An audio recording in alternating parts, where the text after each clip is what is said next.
नमस्कार, मी मीरा. माझ्या यूट्यूब चॅनलवरती तुमचं स्वागत आहे. मागच्या व्हिडिओमध्ये मी दाखवलं होतं की उंडे आणि मटण कसं बनवायचं. जर तुम्हाला नॉनव्हेज आवडतं तर तो व्हिडिओ तुम्ही नक्की बघा. वरती आय बटनमध्ये तुम्हाला ती लिंक भेटेल, तुम्ही क्लिक करून ती बघू शकता. चला तर मग वळूया आजच्या रेसिपीकडे. तुमच्या घरी तुम्ही इडली बनवत असाल आणि ती हार्ड होत असेल तर आजच्या व्हिडिओमध्ये मी दाखवली ती सॉफ्ट आणि लुसलुशीत कशी बनवायची. तर याची सगळ्यात पहिली स्टेप म्हणजे आपल्याला तांदूळ बरोबर निवडायचे आहेत. जर तांदूळ तुम्ही चिकट घेतला तर इडली चांगली होत नाही. मी इथे मोठे आणि जाडे तांदूळ घेतलेत. तांदूळ आणि उडीद डाळीचे प्रमाण हे व्यवस्थित असलं पाहिजे. त्यासाठी 3 वाट्या तांदूळ घेतले तर 1 वाटी उडीद डाळ घ्यायची. तांदूळ आणि डाळ 2 वेळा ते स्वच्छ धुवून घ्यायचे आणि 6 ते 7 तास चांगले भिजवून घ्यायचे. आपण तांदूळ आणि डाळ भिजवतो त्याच्यामध्ये मेथी पण अर्धा चमचा घालायची. तांदूळ आता आपले भिजवून झालेत, तयार आहेत. त्याच्यामध्ये आता पोहे पण ऍड करायचे आहेत. पोहे फक्त 10 मिनिटं पाण्यामध्ये भिजवून घ्यायचे. आता हे आपण मिक्सरला लावून घ्यायचं. तांदूळ मिक्सरला वाटून घेताना ते रवाळ वाटून घ्यायचे आहेत. एकदम पातळ करून घ्यायचे नाहीत किंवा बारीक पण वाटून घ्यायचं नाहीये. पोहे मी मिक्सरला लावून याच्यामध्ये ऍड केलेत.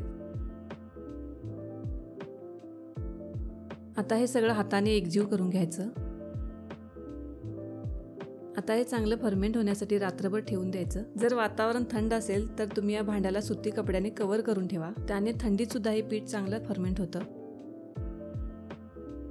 आता पिठाच्या वरच्या टेक्स्चरवरच कळते की पीठ किती छान फर्मेंट झालंय. पीठ असं फ्लफी झालंय, मग समजायचं की आपलं फर्मेंटेशन छान झालंय. याच्यामध्ये चवीनुसार 1 चमचाभर मीठ घालायचं आहे.